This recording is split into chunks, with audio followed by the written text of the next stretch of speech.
Un pneu gonflé plus dur, c'est vraiment plus rapide.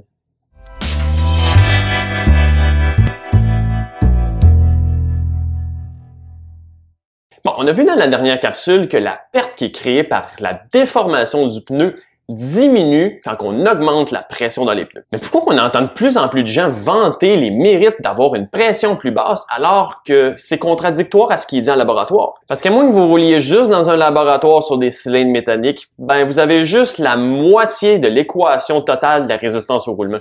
Les surfaces sur lesquelles on roule, c'est pas des plaques de métal lisses et dures, surtout au Québec. Si on regarde un graphique typique de la résistance au roulement qui est calculé par la déformation du pneu en laboratoire, ça ressemble pas mal à ça. La résistance, elle diminue graduellement avec l'augmentation de la pression dans les pneus. Ça fait des dizaines d'années qu'on voit ces graphiques-là. Mais ça fait pas même plus que 10 ans que des tests à l'extérieur, dans des conditions réelles sur la résistance au roulement, ont commencé à être possibles. Puis voici ce que ces tests-là ont révélé comme graphique. La première courbe, c'est sur un asphalte qui est 100% neuf et dépourvu d'imperfections.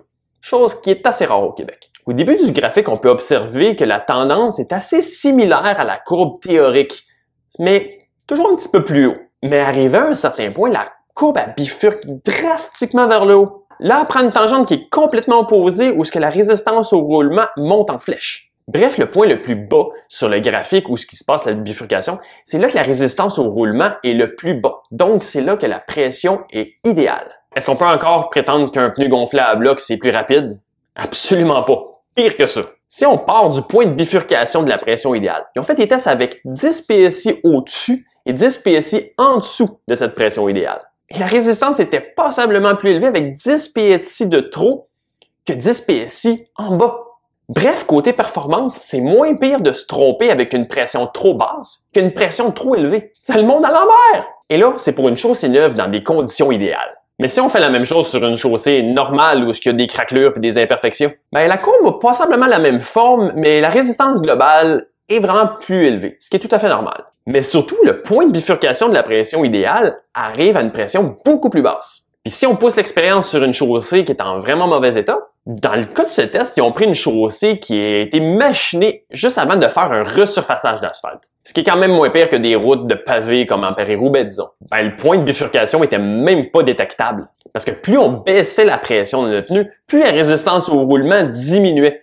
Jusqu'à ce qu'on arrive au point où la crevaison ou le bris de la jante était inévitable. Pourquoi est-ce que la courbe de résistance augmente de façon si drastique quand on arrive à une haute pression? Ben à cause d'un phénomène qui est mieux connu dans le monde du cyclisme comme le phénomène de l'impédance. Pour illustrer le phénomène, on va prendre un pneu qui est gonflé excessivement mou. La résistance à la déformation est donc très grande.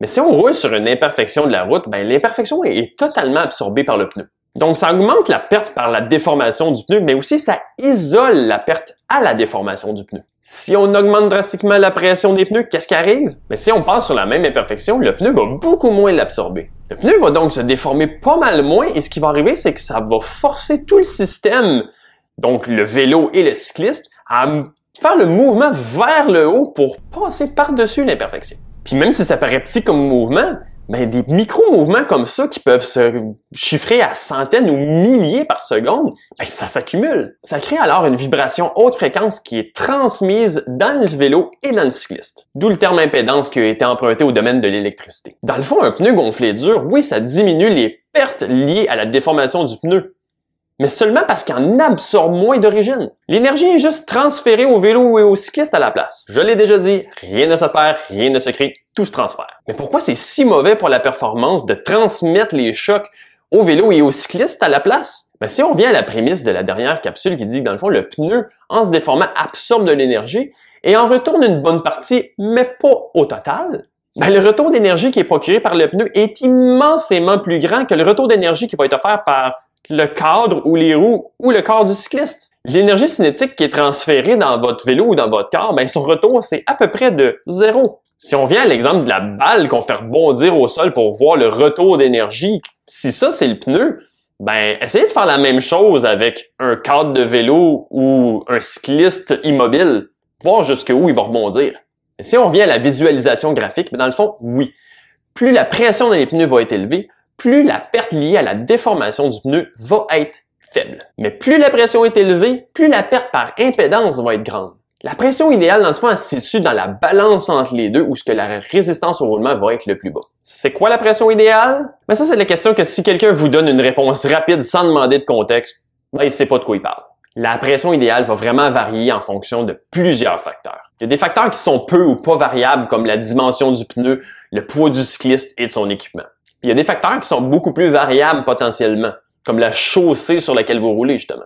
Si vous voulez un excellent point de départ sans vous casser la tête, je vous suggère le calculateur de pression des pneus version Pro sur le site web de Silca. Si vous êtes habitué à des hautes pressions un peu comme la majorité des gens, ça peut sembler contre-intuitif. Mais c'est normal aussi parce que le cerveau humain, de la façon qu'il fonctionne, il associe les vibrations à haute fréquence à de la vitesse. Des vibrations de fréquence comme un pneu qui est gonflé à bloc. La douceur de roulement, c'est souvent interprété comme moins performant ou moins rapide.